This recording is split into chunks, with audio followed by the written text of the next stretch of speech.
നല്ല വൃക്ഷമൊക്കെ നല്ല ഫലം കായ്ക്കുന്നു, ആകാത്ത വൃക്ഷമോ ആകാത്ത ഫലം കായ്ക്കുന്നു. നല്ല വൃക്ഷത്തിന് ആകാത്ത ഫലവും ആകാത്ത വൃക്ഷത്തിന് നല്ല ഫലവും കായ്പാൻ കഴിയുകയില്ല.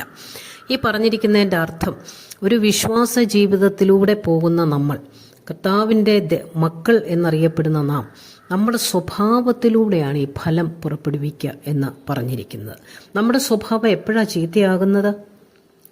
നല്ല സമയങ്ങളിലൊന്നും നമ്മളുടെ സ്വഭാവം ചീത്തയല്ല.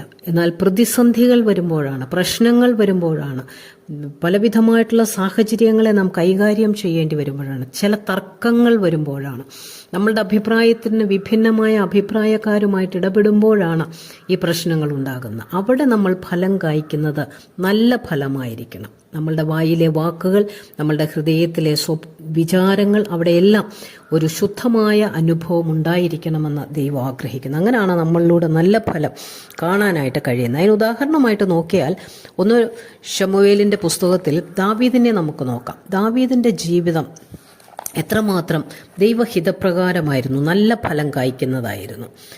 ഒന്ന് ശമൂവേൽ 24-ാം അധ്യായത്തിൽ ശൗല് ദാവീദിനെ കൊല്ലാൻ ശ്രമിക്കുന്നു. എന്നാൽ ദാവീദിന്റെ കയ്യിൽ ശൗലിനെ കൊല്ലത്തക്ക വിധത്തിൽ ലഭിച്ചു കഴിഞ്ഞപ്പോൾ ദാവീദ് ഒന്നും ചെയ്യാതെ ശൗലിന്റെ വസ്ത്രത്തിന്റെ അഗ്രം മാത്രം മുറിച്ചെടുത്തുകൊണ്ട് അവിടുന്ന് മാറിപ്പോകുന്നതായി കാണാം. തൻ്റെ കയ്യിൽ കിട്ടിയ ശത്രുവിനെ കൊല്ലാൻ സാഹചര്യമുണ്ടായിട്ടും കൊന്നുകളയാത്ത ദാവീദ്.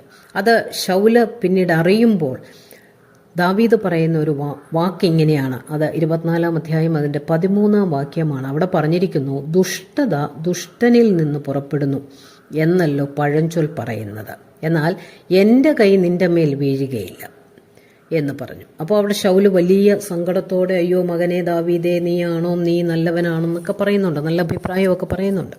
എന്നാൽ 26-ാം അധ്യായത്തിൽ വീണ്ടും ദാവീദിനെ കൊല്ലുവാൻ ശൗൽ മെനക്കെട്ട് യാത്ര ചെയ്ത് ഒരു സ്ഥലം വരെ എത്തിയപ്പോൾ ദാവീദിന്റെ പടയാളികൾ പറയുന്നു, ദാ അവനെ വീണ്ടും നമ്മുടെ കയ്യിൽ കിട്ടിയിരിക്കുകയാണ്, യഹോവയാണ് നിന്റെ കയ്യിൽ ഏൽപ്പിച്ചത്, നീ അവനെ കൊന്നുകളയുക. അന്നേരം ദാവീദ് പറയുന്ന ഒരു വാക്ക് 26-ാം അധ്യായം അതിൻ്റെ 11-ലാണ് പറഞ്ഞിരിക്കുന്നത്, ഞാൻ യഹോവയുടെ അഭിഷക്തന്റെ മേൽ കൈവെപ്പാൻ യഹോവ സംഗതി വരുത്തരുതേ, എങ്കിലും ഞാൻ അടുത്ത് വന്നിരുന്നു എന്നറിയാൻ വേണ്ടി തലയ്ക്കലുള്ള കുന്തവും ജലപാത്രവും എടുത്തുകൊള്ളുക, നമുക്ക് പോകാം എന്ന് പറഞ്ഞു.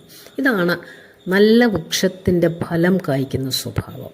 നമുക്കും നല്ല വൃക്ഷങ്ങളായി നല്ല ഫലം കായ്ച്ച് കർത്താവ് നമ്മിൽ സന്തോഷിപ്പാൻ ഇടയാക്കി തീർക്കണമേ എന്ന് നമുക്ക് പ്രാർത്ഥിക്കാം. നമുക്ക് നല്ല ഫലം കായ്ക്കുന്നവരാകാം. അതിന് ദൈവം നമ്മെ സഹായിക്കും.